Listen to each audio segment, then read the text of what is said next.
Excellent. Hello, everybody. Welcome back to the J Lounge. Of course, you guys know I am your hostess with the mostest, Miss J, aka Miss Simone Jackson, here to bring you guys another wonderful episode of the J Lounge. Of course, everybody knows out there, the J Lounge is a celebrity-based podcast show where we talk with authors, directors, actors, you name it. They all come down here and they all have a super great time. As per normal, I'm very excited to be introducing my next guest. He is an author and poet, and I really can't wait for you guys to know more about him and his work. Please give a warm welcome to Nathaniel Terrell. Hi, Nathaniel. Hello, How are you doing? I'm great. How are you? I'm doing great. I am doing great. I really appreciate you for giving me your time today. I thank you for having me. Yeah, of course. Now that I got you on, I'm gonna go ahead and fire the first question at you. What began your passion for writing and poetry? Um, Writing was something I could always do as a child coming up, but I didn't really get serious about it until about 2009. I would write, then I would stop, I would write, then I would stop, and then it just became a point where, I had an overwhelming need to express myself. And the Hmm. more I did it, the better I got at it. Yeah, and I'm glad. I'm glad it started you on this amazing career that you have. Which brings me to my next question. Name three people who influenced your career and why. Okay, no particular order. King David, Gil Scott Heron, Tupac, and the last one, I know you said three before, Edgar Allan Poe. And Oh, because yes. yeah, Good deep down, choice. all three were poets and all three were amazing storytellers. And I feel like all three were able to write and create with such passion. And that's what really they influenced me in my writing. Yes, Edgar Allan Poe. First of all, he's one of my favorites.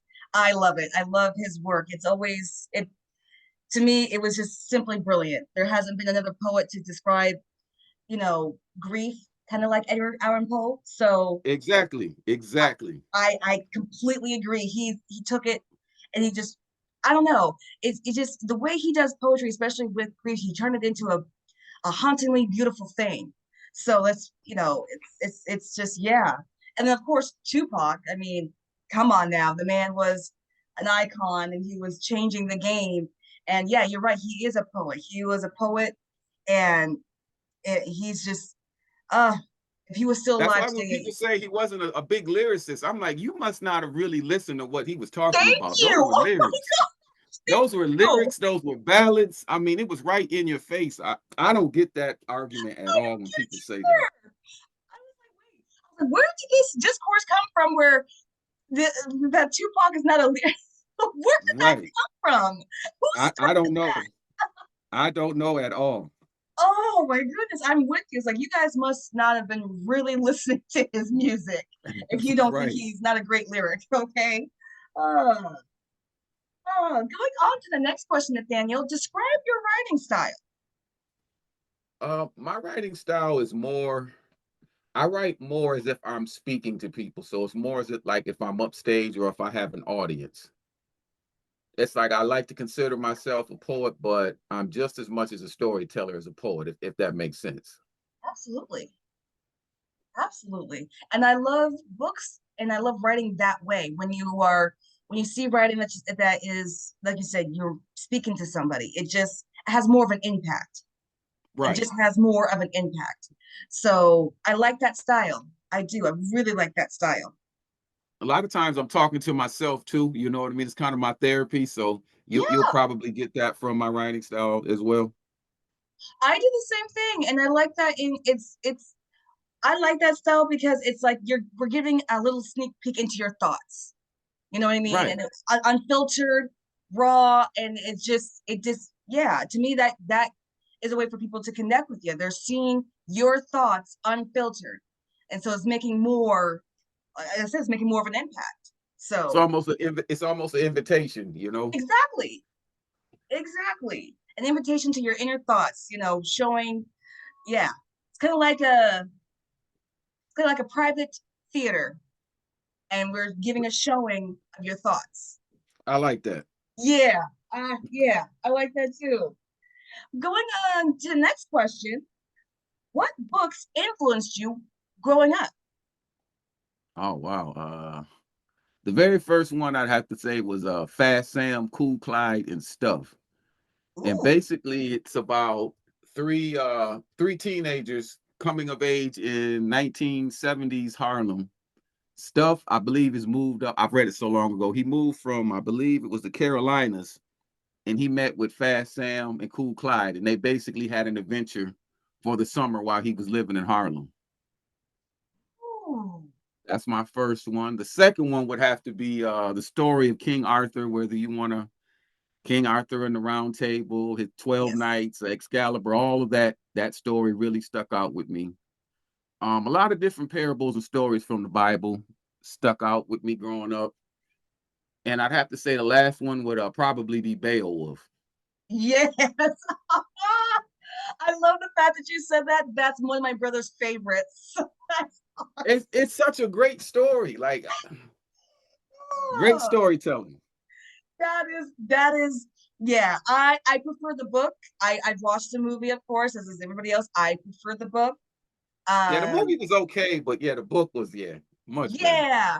To me, to me, the movie was a bit clunky, and it was a little bit hard to follow. So yeah, I much prefer the book. Um, but yeah, Beowulf is oh yeah, that was one of my brother's favorite. He just loves saying the name Beowulf. It's just yeah. So I'm glad you said that one. And the first one you said sounds like what was the title of that one? Fast Sam, Cool Clyde, and Stuff. That I sounds forget like it would be a great movie. it would, especially if they were to retell it now. I mean, because Yeah, it was their whole summer in Harlem, and in the '70s era, coming of age young men. Some of the stories are funny, some were sad, some were scary, but it's a nice little collection. yeah, that sounds like that could be a really gorgeous Oscar-winning film if they were to do it.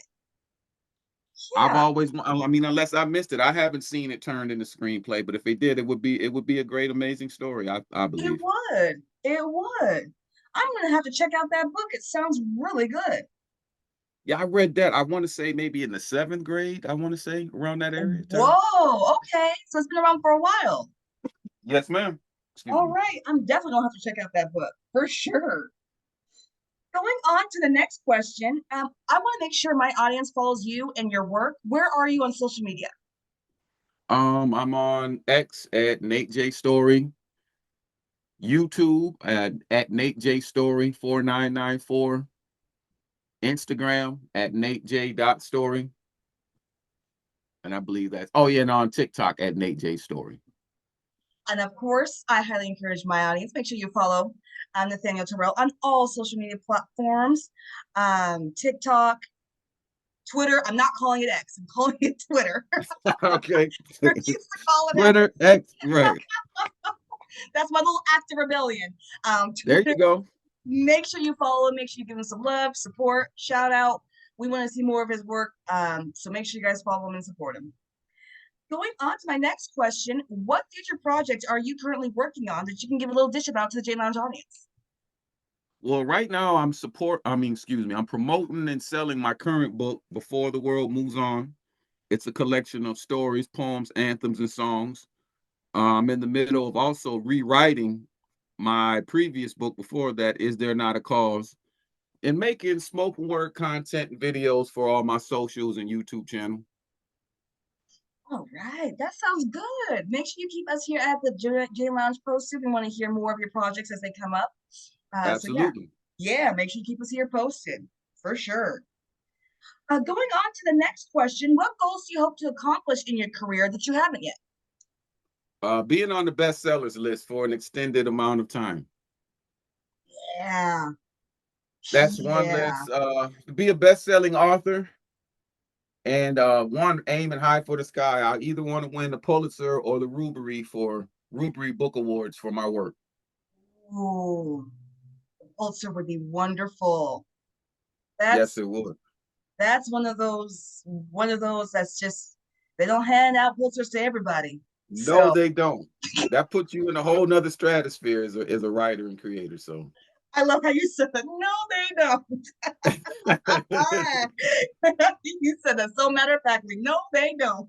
Yeah, because you look at it, oh, I wonder if I could. Yeah, it's hard enough getting on the bestsellers list or top sellers. So, Yeah. but Yeah. I've got time. I'm giving myself time to do it. It's one of my personal goals. You got time. You got time. There is no clock running for you, so you got time. Absolutely. Yes. Going on to the next question, what's been some of the most rewarding moments in your career so far? Um, hearing how hearing how my words and work affect people positively, being able to meet so many great people through this art form and other creatives, other talented people. That's been the most rewarding so far. Because I'm all about, rising tide moves all boats. So I'm big on networking and collaborating and wanting to grow. Yes. Yes, that is, I love it. I love it. Creating your own table, not asking for a spot at a table, creating your own table, and then Exactly. inviting others to your table. Exactly. Love it. Love it. Take up as much space as you can, Nathan, as much space as you can. Absolutely. Love it. There's room for everybody. You know what I mean? The world's a much beautiful Exactly. place when we work together. There's room for everybody to do their thing. Teamwork makes the dream work. Amen. That's my brother's favorite saying. Teamwork makes the dream work. Oh. Okay. Going on to the next question. What passions do you have outside of writing? Passions outside of writing. I'm big on being in nature. I love Ooh. trails, you know what I mean? Mountain climbs, mountain hikes, being by the water. You mountain climb? Hmm? I said you mountain climb? Well, going up the mountain trails, not, Oh, climbing, going up the hikes. No, no, no. I'm not that out there. But yeah, I love nature. I love spending time with, my loved ones too. yes. That's always important. That is always important. I love that. I was gonna say, really? I was like, I don't meet or don't talk with a lot of Black people that like to do mountain climbing, so that's why I had to ask. No, I like to go up the trails, because there's Adirondack Park up here where I'm near, and there's different mountain stuff. Not climbing, like actually climbing with the picks and stuff, but no, going up the trails and the hikes to the top, Yeah. looking over the summit, stuff like that. Oh, that's I love being out in beautiful. nature. Yes, I have to agree. I live in the city. I need some nature every now and then. I need to breathe some fresh air rather than, the city air. So I get you. Hmm. It's important. Yeah, it's good for the soul. It's good for Oh the yeah. soul. All right. Going on to the last question, Nathaniel, I want to know what's been some of the best advice you've received so far? Some of the best advice. Wow. I haven't really received much advice, to be honest with you. Um, some of the best advice I've seen so far is going forward with my new publisher, basically, explaining a lot of the industry and how I would have to make myself more available with getting behind camera, with going through different apps with the times trending and all that, because a lot of this stuff I don't understand. I'm in my 40s, you know what I mean? So I'm still trying to understand certain algorithms and stuff like that. So Yeah, basically breaking down different algorithms on the platforms would be the best advice that I've received so far. I have to agree with that because each platform has a different algorithm, and it's very sometimes confusing to figure out which is which and things like that. So I think that's good advice to try to how to navigate that because that can be very difficult. I'm still trying to learn that myself. So yeah, I agree with you there. I do. I It's tough, but once I don't like to quit at things, so it's like, okay, I don't care how long I have 4 followers. I'm gonna keep posting this content. I'm gonna find a way. You know what I mean? It's exactly. Hmm. it's just an interesting time. That's all. Even how far, because I've been at this for the last consistently the last 16 years, and just to see how much social media and apps and everything has influenced, the submissions and getting noticed and stuff like that is really amazing. It is. It is. It really, really is. And I was gonna say, the more you post, you'll find your audience. Your audience will eventually come to you. The more you post, Exactly. it may not seem like it. It may seem slow, but eventually you're gonna find your audience because as soon as you stop posting, you'll get someone who'll probably message you, go, "Hey, why don't you stop?" You know. So you got to Hmm. keep going. You never know who's listening, who's watching. You never know. Absolutely. Yeah. Absolutely. Oh, Nathaniel, I enjoyed our conversation today. I think you have a clear vision of who you are as an author and poet, and it's amazing to see. I can't wait to see what more work you do. I really appreciate you for talking to me today. I thank you for having me. I had fun. This is a good conversation. Yes, yes, that's what we strive here to do here at the J Lounge. And of course, I want to encourage my audience, make sure you follow Nathaniel Terrell on all social media platforms, TikTok, Twitter, not doing X. And make sure you just give him a follow, shout out, support. We want to see more of his work, and we just generally want to see more of him. So make sure you guys do so. Of course, you guys know I've been your hostess with the mostest, Miss J, aka Miss Simone Jackson. I appreciate everyone for listening in today. I want to thank my amazing guest, Nathaniel Terrell, one more time. And of course, you guys know I will be back here with another great episode. Until then, bye.